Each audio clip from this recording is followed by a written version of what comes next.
रूस यूक्रेन संकट पर इस वक्त बड़ी खबर लगातार जिस पर हम बने हुए हैं, आपको बता दें यूक्रेन के प्रतिनिधि मंडल ने यहां बेलारूस में मुलाकात अब शुरू हो चुकी है, बातचीत के लिए टेबल पर बैठे हुए हैं। दरअसल इस बैठक के बाद दुनिया एक्सपेक्ट कर रही है सबसे बड़ी खबर जो निकलकर सामने आ रही है। देखिए सबसे बड़ी खबर इस वक्त निकलकर सामने आ रही है, बैठक शुरू हो चुकी है बेलारूस में, जहां पर रूस का प्रतिनिधि मंडल और इसके अलावा यूक्रेन का प्रतिनिधि मंडल पहुंचा है। यहां पर बातचीत होगी और उसके बाद क्या ये तनाव के हालात कम होंगे, क्या मामला यहां से धीरे धीरे कम होना शुरू होगा, ये उम्मीद दुनिया पाले बैठी है। लेकिन कैसे, क्योंकि इस बीच यूक्रेन के जो रक्षा मंत्री हैं उनकी तरफ से भी बड़ा बयान सामने आ गया। उन्होंने व्लादिमीर पुतिन को हिटलर बता दिया, व्लादिमीर पुतिन को हिटलर बताया है यूक्रेन के रक्षा मंत्री ने।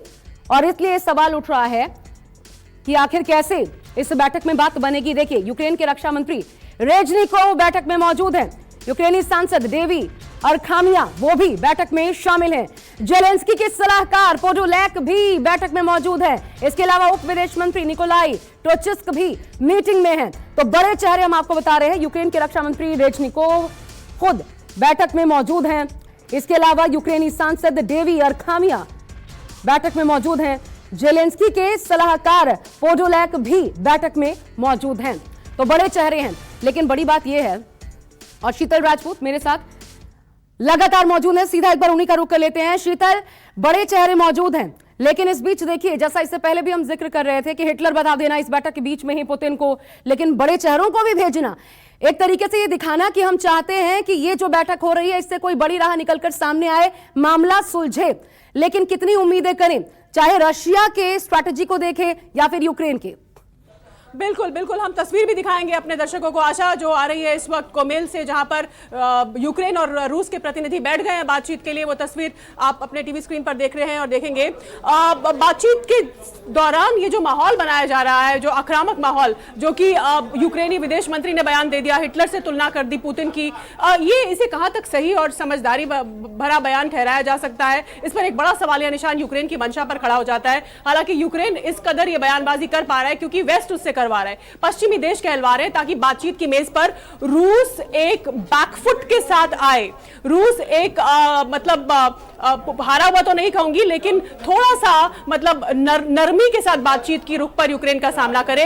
इसलिए ये तमाम बयानबाजी करवाई जा रही है यूक्रेन से, पश्चिम की ओर से, और साथ ही पश्चिम से भी लगातार आर्थिक प्रतिबंधों के और एम्यूनिशन और आर्म्स की सप्लाई की बात जो लगातार आ रही है। क्योंकि ये बयान विदेश मंत्री के हवाले से आया यूक्रेन के, तो इसलिए से आसानी से खारिज नहीं कर सकते। आप पुतिन की तुलना हिटलर से कैसे कर सकते हैं?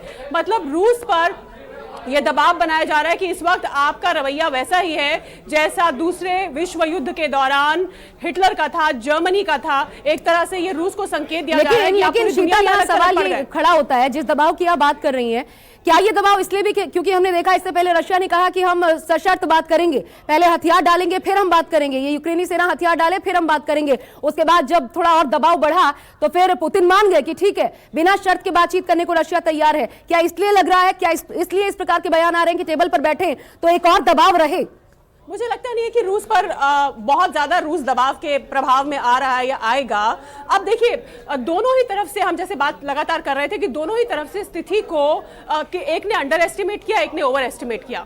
अब रूस ने अंडर एस्टिमेट किया जब वो उसे लगा कि हम जल्द से जल्द कीव पर कब्जा कर लेंगे, लेकिन जिस तरह से वेस्ट ने बम्बार्डमेंट कर दी प्रोपेगेंडा वॉर की, बयानों की, आर्थिक प्रतिबंधों की, तो रूस को भी थोड़ा सा पीछे हटना पड़ा।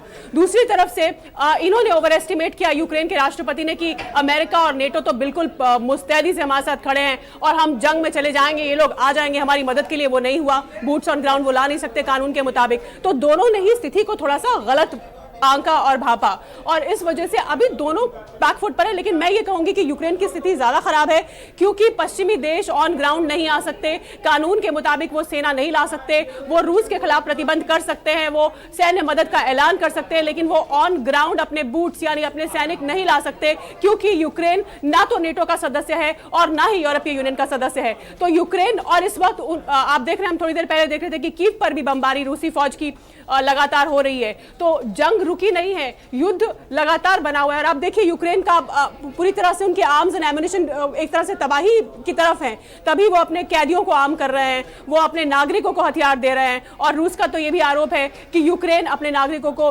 मानवीय ढाल की तरह इस्तेमाल कर रहा है, ह्यूमन शील्ड की तरह, जबकि यूक्रेन ये कहता है कि हम आखिरी नागरिक तक ये लड़ाई लड़ेंगे, मतलब we will fight to the last citizen of Ukraine.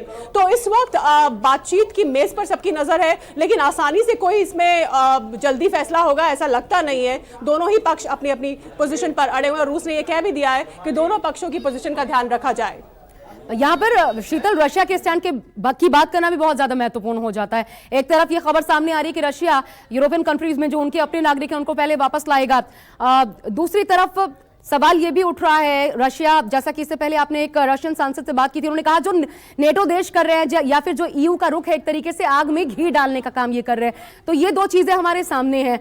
तो क्या ये वाकई तीसरे विश्व युद्ध की एक तैयारी है कि अपने नागरिकों को पहले वापस लाओ, हम मेज पर भी बैठ जाते हैं, दिखा देते हैं कि हम तो बैठे थे, देखिए बात नहीं बनी, हमने तो कोशिश की, और उसके बाद आपको खुला हाथ मिल जाएगा। ये रशिया की स्ट्रैटेजी क्या समझ आस पा रही है?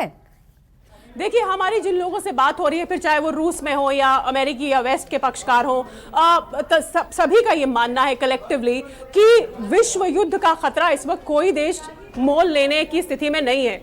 अभी पूरी दुनिया कोविड से उभरी पूरी तरह से नहीं है। ऐसे में एक वर्ल्ड वॉर या एक न्यूक्लियर वॉर का रिस्क लेना कोई भी अफोर्ड नहीं कर सकता, फिर चाहे वो रूस हो या वेस्टर्न वर्ल्ड हो या छोटे देश हो, कोई अफोर्ड नहीं कर सकता। तो तीसरे विश्व युद्ध की आशंका को तो लोग खारिज कर रहे हैं, लेकिन हाँ, ये जरूर कहा जा रहा है कि ये जो स्थिति बनी हुई है तनावपूर्ण, वो बरकरार रहेगी।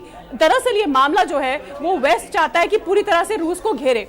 रूस की जो हमें नहीं भूलना चाहिए कि यूक्रेन पर किसी प्रकार का कोई हमला भी रूस करेगा, ये भी जो विशेषज्ञ थे वो नहीं मान रहे थे। वो कह रहे थे कि नहीं, ऐसा कोई कदम नहीं उठाएगा। नेटो तक को इस बात का, अगर अमेरिका को छोड़ दे, कि अमेरिका ही लगातार कह रहा था कि नहीं हमला होगा, लेकिन पूरी दुनिया ये मान नहीं रही थी और हो गया। इसलिए रशिया को आंकना अभी क्या होता है आगे देखना होगा। आप नजर बना के रखिएगा। नमस्कार, मैं हूं मानक गुप्ता। अगर आपको हमारा ये वीडियो पसंद आया हो तो इसे लाइक और शेयर जरूर करें, और हाँ, हमें सब्सक्राइब और फॉलो करना ना भूलें ताकि आप देश और दुनिया की कोई खबर मिस ना करें। चाहे कोई ब्रेकिंग न्यूज हो या कोरोना वायरस से जुड़ी कोई भी अपडेट, पॉलिटिक्स हो या आपकी जेब से जुड़ी कोई खबर, इलेक्शन की कोई न्यूज हो, कोई कंट्रोवर्सी हो या फिर कोई वायरल वीडियो, सब कुछ मिलेगा न्यूज़ 24 पर। तो जुड़े रहिए हमारे साथ और देखते रहिए न्यूज़ 24।